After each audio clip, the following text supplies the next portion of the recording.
Welcome back to the channel. My name is Thomas Fletcher and I'm the host of the Military Social Worker Network. If you're new to the channel, please do me a favor by smashing that like button, by subscribing to the channel, and by sharing this video with your social work colleagues and friends. The purpose of this channel is to create a community of hope and support, where social workers, both military and civilians, can come for relevant news, information, and inspiration. Well, welcome back to Ask a Military Social Worker. Just a quick disclaimer that I am not a recruiter for any government or military agencies, and the views and opinions stated in this video are mine alone. So recently, a few days ago, I received a comment from a fellow alumni of the University of Buffalo, Vernita. Vernita just sent me a message. Vernita has just graduated, so congratulations, Vernita, on graduating with your MSW from the University of Buffalo, my proud alumni, where I got my bachelor's and my MSW. So kudos to you, and thank you for asking me the question about joining the Air Force as a social worker. Again, full disclaimer, I am not an Air Force social worker. I am currently an Army National Guard social worker, as well as a full-time Department of Veterans Affairs social worker. So that being said, you know, you can take this information with a grain of salt if you like. But I've got 3 different pathways for you to think about in terms of serving in the Air Force as a social worker. Now, you've already laid out the first pathway in your comment, and that would be applying to the U.S. Air Force Social Work Residency Program. I did a little bit of research online before this video. Didn't find much information.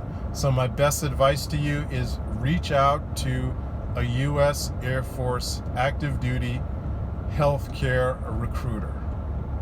U.S. Air Force healthcare recruiter, active duty. Okay? Reach out to them and ask them what are the requirements for me as an MSW graduate to apply for the U.S. Air Force Social Work Residency Program.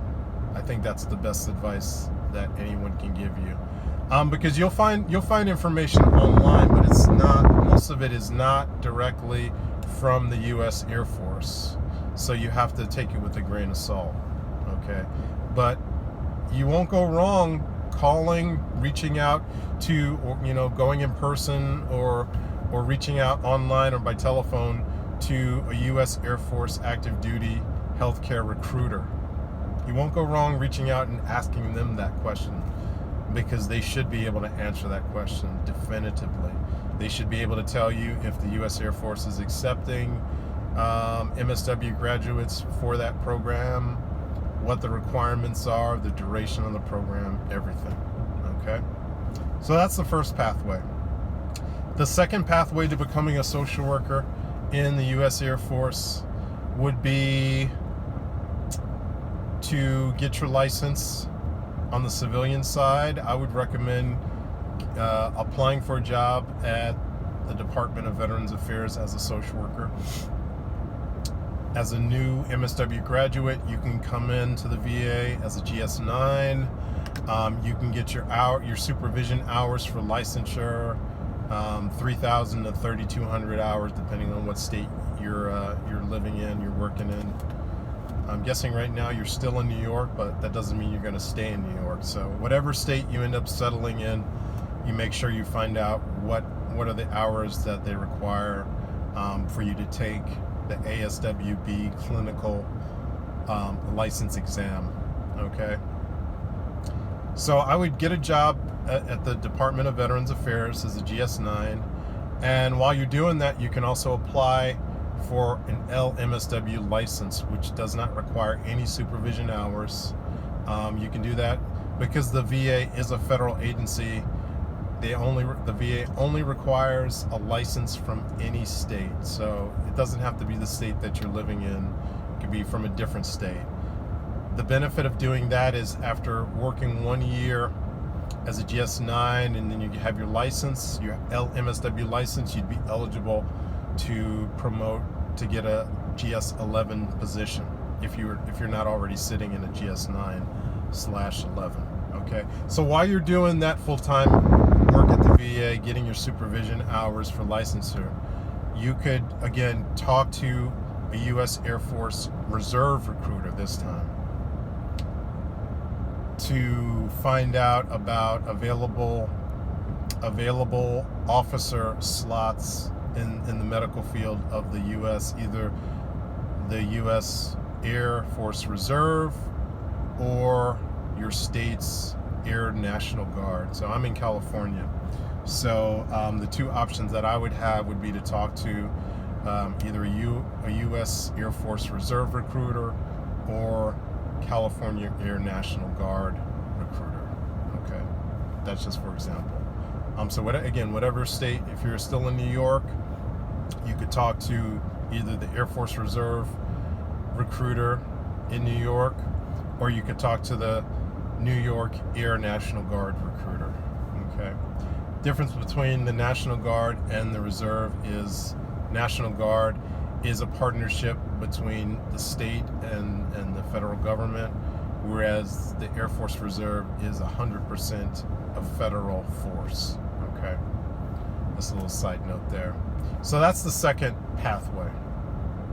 First pathway, again, talk to an active duty Air Force healthcare recruiter about the requirements and availability of the social work residency program.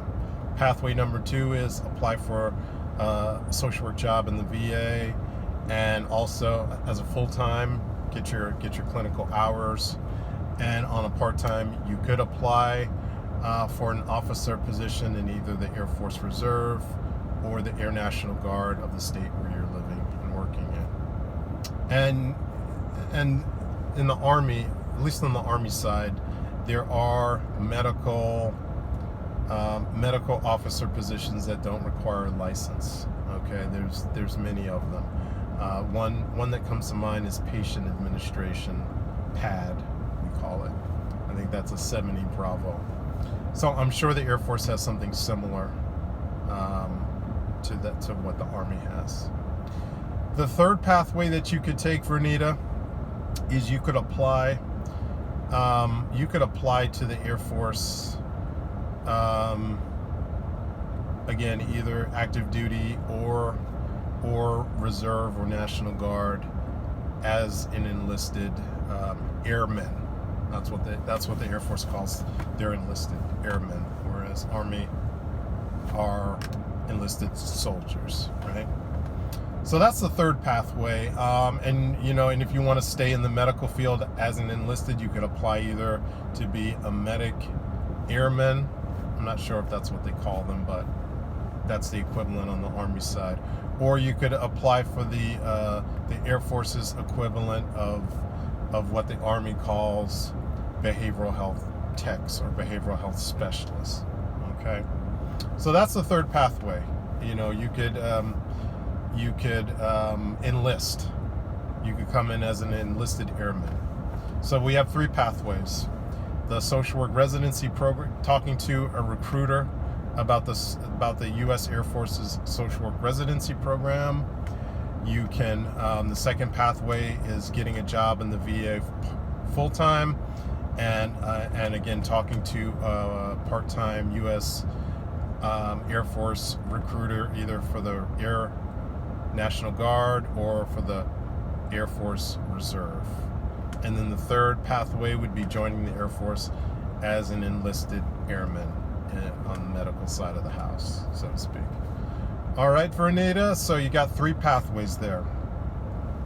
I'll leave the rest up to you, but again, congratulations, Vernita, on graduating from the University of Buffalo, getting your MSW. And thank you for letting me know that UB now has a military social work component. That's great to know.